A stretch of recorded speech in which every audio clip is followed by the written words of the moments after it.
This is the Igbo king, the so-called self-acclaimed Igbo king, with President His Excellency John Dramani. They said he built a school for Ghanaian kids.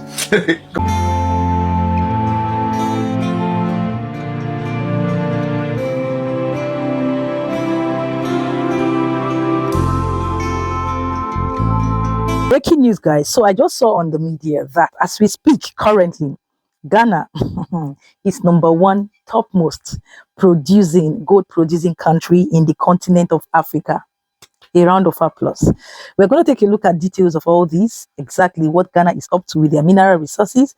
Then I've got other interesting trending videos I find very, very interesting and educating, expository for each and every one of us, particularly this our endless man, Igbo leader, or whatever it's called. So I've got reactions and commentaries from Nigerians, Ghanaians that are exposing a lot about this set man, Nigerians, and its entirety. So let's watch these videos. Watch patiently to the end, like, share, and stay subscribed if you like it on here, and I will come back to deliberate further.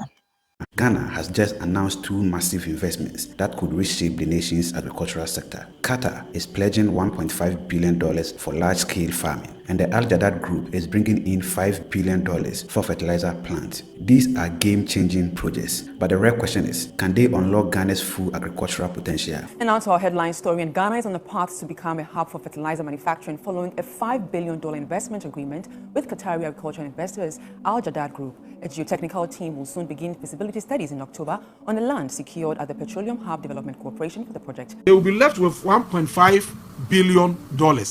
That is going into food production. You know, Qatar does not have the land to produce the food to feed its population. Now, what they want to do with us is that they will make the funds available. They will secure land, irrigate the land, allocate the land to the farmers to produce the food, and then they will buy the food and export to Qatar. Under that arrangement, agriculture will be agribusiness. It will be a money-making venture, and everybody will be interested in doing that. In fact, we are done with them, and the assurance is that their German technical people will be in the country to start with the implementation right from November, December. So we are hopeful that as soon as that is put in place, they will create direct jobs of over 2,500, and then it will contribute significantly to the development of our economy. Well, the minister has laid out the vision, but to understand the impact, let's step back and look at Ghana's untapped land. This is the map of Ghana. It has a total area of about 23.8 million hectares, and the green areas of the map represent the agricultural land the country is blessed with. The arable land Ghana has is nearly 14 million hectares, but here is the catch. Less than 8 million hectares are actually being cultivated today. That means close to 6 million hectares of arable land is sitting idle. So, with the irrigation from Qatar's deal, some of this unutilized land could finally come into play, moving us from subsistence farming into large-scale agribusiness. Then comes the fertilizer investment. In 2023 alone, Ghana spent about $255 million on imported fertilizers alone, a dependence that left farmers vulnerable to global price shocks. So, Al Jadad's plant, anchored on IGBO'S gas hub, will produce urea and ammonia locally. This doesn't just cut costs, it makes Ghana a potential fertilizer supplier for the entire West African region. This project is supposed to start. So basically, for the first time, I know in the past Ghana has been pursuing this opportunity to manufacture fertilizers. So basically what we're going to produce in Ghana at the Petroleum Hub at Etwabo is urea and ammonia. And this obviously is going to generate over 2,000 direct employment. So if you put both investments together, the impact is so powerful. Irrigation opens up more farmlands, whilst local fertilizer production makes inputs reliable and affordable. An exports contract with Qatar brings in foreign exchange. But the question is, will these farms serve Ghana's food security first or mainly export crops abroad? Ghana already spends billions importing staples like rice and poultry. If the new farms are structured to also feed local processing plants like rice mills and packaging factories, then Ghana gains jobs, value addition, and stronger food security. But if they only ship raw goods abroad, we risk repeating the old colonial pattern of exporting commodities whilst importing finished goods. Ghana has the land and it now has the investment. The real test will be whether these projects are managed to industrialize agriculture, serve domestic needs, and transform Ghana from an import-dependent nation into a true agro-industrial powerhouse. Do you believe these investments will finally unlock Ghana's idle farmlands, or Earlier this year, this very fine young woman, doing well for herself, a very good Nigeria citizen, promising future, she said something, and wishing she right earlier this year. She said, I pray from the depth of my heart that Nigeria never happened to me or anyone I care about. Oh, this TV presenter, Arise TV presenter, the woman make him make that statement. No, say Nigeria go happen to am. Hi. What a tragic incident. So let's look into the story. This is from Arise News. That the one that reported the passing of Som Tochukwu Christelia Madukwa, if I'm pronouncing that well. But our friends call her Somi. That's the short form. They call her Somi. She's a well-known Arise TV presenter. According to some people, they say this woman is supposed to marry in few months' time. Someone wrote about her. They say she's supposed to marry in few months' time. And she's supposed to celebrate her birthday, her 30th birthday, in about 3 months. In a residence, in a armed robber. According to Nigeria police, they say armed robbers come into her apartment. And something happened. And another thing happened. Now she lost her life. They said, according to Arise TV, they said, it is with heavy heart that the management and staff of the Arise News China announced the passing of our beloved colleague. Somi tragically passed away in the early hours on Monday, September 26, 2025. Following an armed robbery incident in a residence in Kantampe area of Abuja that is being investigated by the Nigeria police. Armed robbery incident in Kantampe, Abuja. Wahala. Then they further said, Somi 29 was not only a cherished member of the Arise News family, but also a vibrant voice that engage and connect with our viewers. Beyond the airwaves, Somi was a lawyer who was a professional and supportive colleague and a friend to many. We extend our deepest condolences to Somi's parents, siblings, extended family, friends, and loved ones at this difficult time. So let's say this quickly before I start talking about the subject matter. Mr. The video now me can't want no. Me the attag most of you, but what I want to say is I'm not gonna be the one to post it because bloody. If you post anything like that, bloody on her now YouTube channel no. Yeah, GF on some anti meant to post such video. Anti na media tag mo no. Aha. Afensu ebusia another one a PMO, but I want to make sure I'll take my time to address it. And in the coming video, no, I'll give you people a little gist. After that, in the coming days, I will give you people the more filler from the Igbo family. And see, the full tape. We'll be right back. Yo guys, you're welcome back to this platform, Top Gossip 24. And right now, I brought to you guys something very hot. And another information means and I'm a bro. Ebusia, Oshiami Waha, it's all about exposés and breaking news near C4. Today, our video is going to center on one particular person who has been the inspiration, who has been supportive, who has been the one pushing the self-acclaimed Igbo king. And that person we want to talk about today, okay? Now, Ebusia, there are a couple of people out there, and what the person is doing, okay? And hula balloon no sa nipa no and or their hand time or the proudness ejina Igbo king echi and oye ni oye and yet onyo nipa ba kupe. Now let me just give you the name, okay? But before I give you the name and everything, there's something I saw that I want you guys also to see, okay? There's one video that I saw, okay, where a Nigerian, 13 years old Nigerian, okay, 419 13-year-old Nigerian, wait to me a bribe and I say wait to me you are the client, no, $500 originally, and he's happy celebrating that originally, baby Ebusia.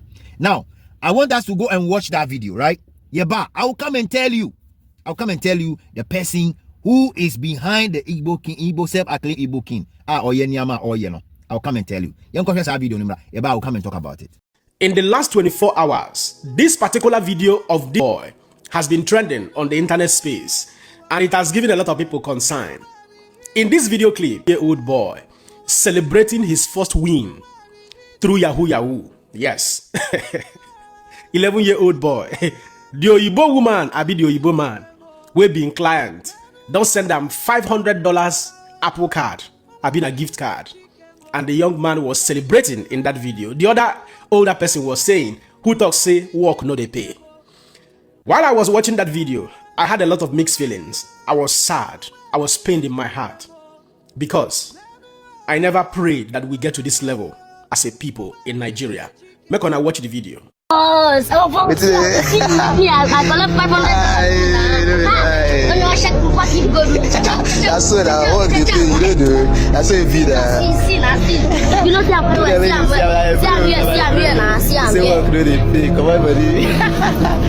And for those of you who will be watching this video, as a father, as a mother, as an uncle, as an auntie, whatever you are, as an independent person, I want you to know that from the lenses of the scripture, the Bible made it very clear that there are ways that seemeth right unto a man, but the end thereof is destruction.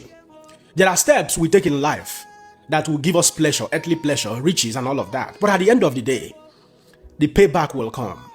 And when it comes, it does not only affect us directly, personally, it goes a long way to affect every person's around us. It could be our children, our lineage, our friends, our relatives, and all of that. That is how wicked sometimes karma can be, or you can say payback time from God. Before you begin to celebrate this small boy, this young boy, I want you to know that if this boy continues in this trajectory, there is a future that waits for him.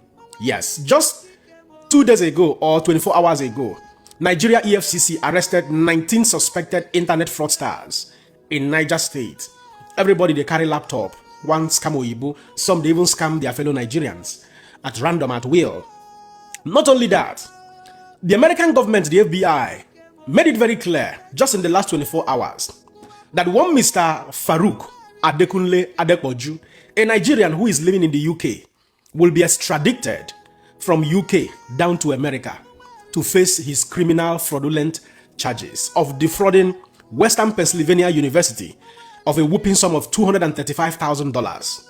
This actually took place in the year 2023, when this young man we are talking about hacked into a construction company's email that was working for Western Pennsylvania University. And of course, as usual, they created a spoofed domain, fake email addresses and all of that, and asked the Western Pennsylvania University to update the payment information.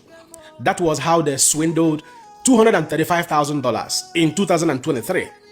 They may have been enjoying that money, living luxurious life, buying things and all of that. But between 2023 and 2025, that is 2 years apart, FBI was still able to catch up with them wherever they have been, certainly in the UK this time.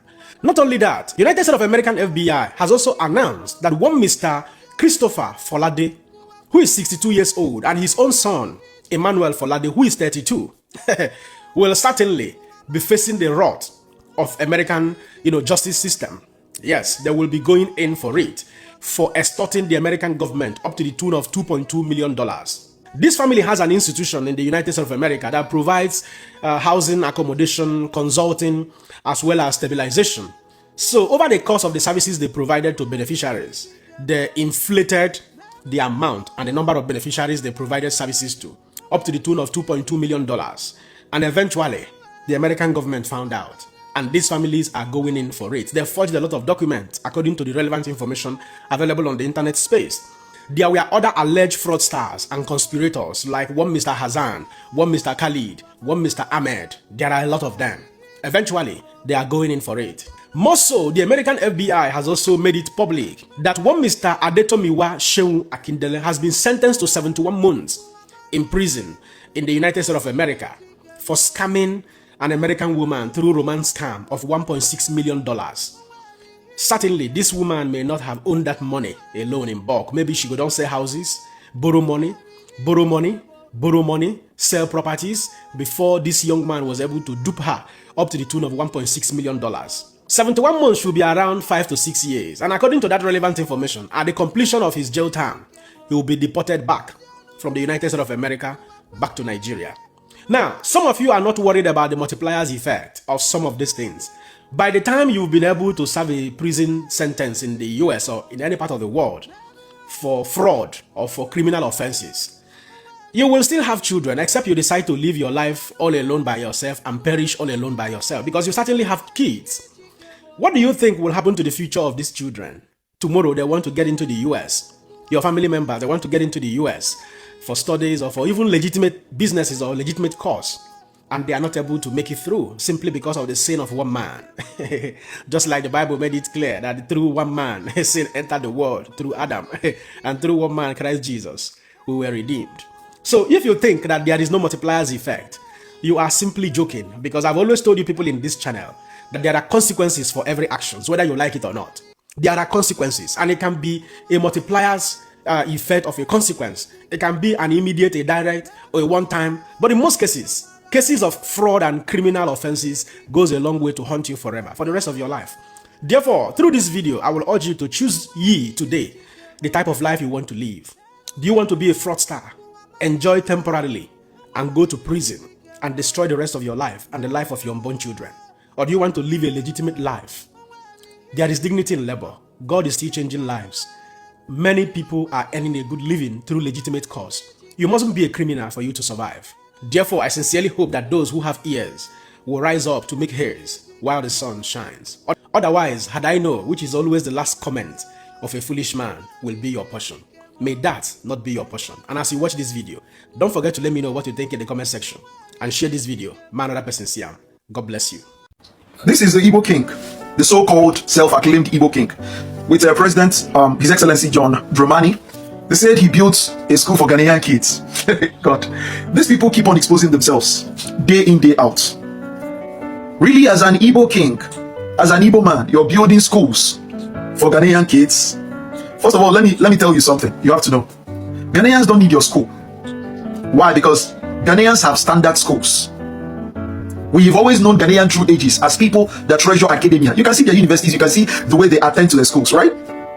Secondly, have you come to Nigeria to see, especially the Igbo tribe, to see our schools?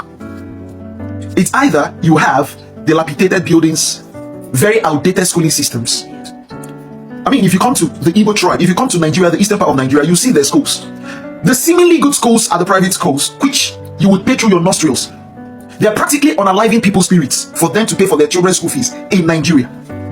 This same man could not come to the Igbo land to build schools on free education for Igbos. But now you're going to Ghana to build schools for Ghanaian kids. And you think Ghanaians, the third thing is you think Ghanaians are dumb, that Ghanaians don't know things, that Ghanaians don't look at things, that Ghanaians don't make inquiries. Is that what you think? You think Ghanaians who are known to be very academic are not reasonable? You think they're unreasonable and as irrational as you Igbos? Is that what you think? Oh God, when you're doing something now, think about it. Understand that the people you're dealing with, you know, there's this particular statement my father often makes. He usually says this, when we teach responsible children, we become responsible teachers. But when we teach irresponsible children, we're almost moved to becoming irresponsible. And that's so true, because if you're a teacher and you come to a class where your students are actually very smart and brilliant, they'll move you to be studying every night. But when you come to a class where you have dumbasses, where you have people that know nothing, they wouldn't move you to anything. So what do you expect? What do you expect? That Ghanaians will fall prey to such? Go and think of something new, please. If you asked a Ghanaian or a South African or someone from Botswana to differentiate between a school, and a church, you know what the person will tell you? You doubt me? Ask them in the comment section. Let them give you the answer. But I'll tell you how a Nigerian sees a church and a school. First of all, a Nigerian sees a school as the certificate, the institution that offers you the certificate to get a job. God, that is where the failure started. In fact, that is the second place that the failure went through, because the failure started with our parents, Nigerian parents. So the second one is the school. The third one is, in fact, the second one, they're like school and the church together. The school and the church, they're like twins with a separate intent, with a separate function, but are related in many ways. The school and the church, they are like twins with a separate function, but have so many characteristics that can relate to each other, which means the function of the church complements the function of the school. Now, like I said, if you ask a Nigerian, what is a school? He'll tell you a school is an institution that offers you a certificate or a skill to get a job, to get an employment. Now, what is a church by a Nigerian? He will simply tell you that a church is an institution that gives you the divine skill to gain your benefits. That gives you the divine skill to gain your benefits. In fact, I made it even proper. A Nigerian will tell you a church is a place we go to worship God. A church is a place we go to worship God. You see where the failure is. The failure started with parents. That's the nurture, foundation. And the second one, the failure was indemnified, was supported, was seconded by the Nigerian school and the Nigerian church. But I spoke with a Ghanaian, I spoke with a South African, I spoke with a Botswana person, and we agreed on something about the difference between a school and a church. Now listen, Nigerians, let me teach you something. What is a school? A school is an institution that gives you the platform to developing yourself. A school is an institution that gives you the platform to developing yourself. It is not an institution that teaches you how to survive. The school never teaches you how to survive. The school teaches you how to develop yourself. Simple. How do I develop myself? How do I truly develop myself? Now, what is the church? The church is an institution that teaches you how to use your developed self to contribute to the wellness of your society. Did this sink in? Teaching good? In the words of Abel Damina, teaching good? Let me repeat this. The church or the mosque is an institution or a platform that teaches you how to use your development, how to contribute your developed self to the well-being of your society, using who you are to support your society or to help others. The church teaches you selflessness, but the Nigerian church teaches you how to survive, just like the Nigerian school. And in such, the Nigerian church impacts criminality inside of you. Check it out. You doubt it? Let's conduct the statistics. Before, Nigeria had multiple churches. In the 90s, there were lesser churches in Nigeria. And in those 90s, there were lesser crime. The only thing that increased in Nigeria as to the increase of crime, check it out.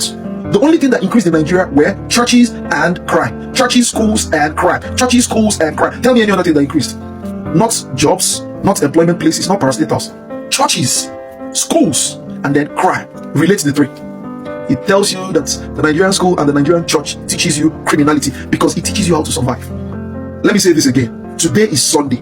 Know the difference between a school and a church, so that it can sink inside your mindset when you leave your home and go to that church. And if your church is not teaching you that, it's better you stay at home. And that is why I don't go to church. I've never been to church for 5 years now, and I'm so proud of it, as far as I'm in Nigeria.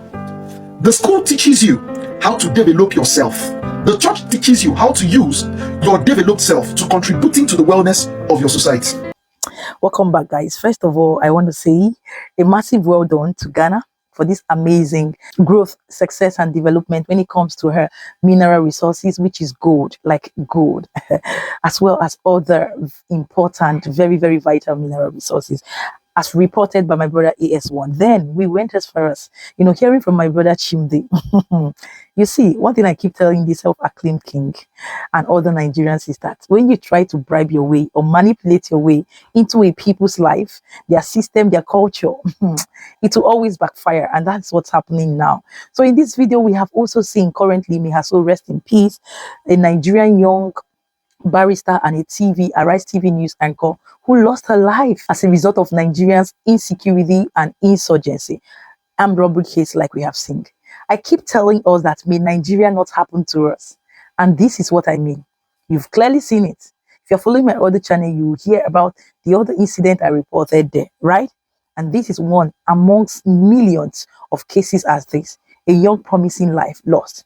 Anyways, may God console and comfort her family, and may her soul continue to rest in peace. And finally, guys, based on all we have seen about the criminalities of Nigerians, as explained in details. This will give you a clear picture that when we talk about Nigerians, vast majority of the youth we have today, citizens, individual, call it whatever, are being soaked and drowned into crime, evil, and corruption.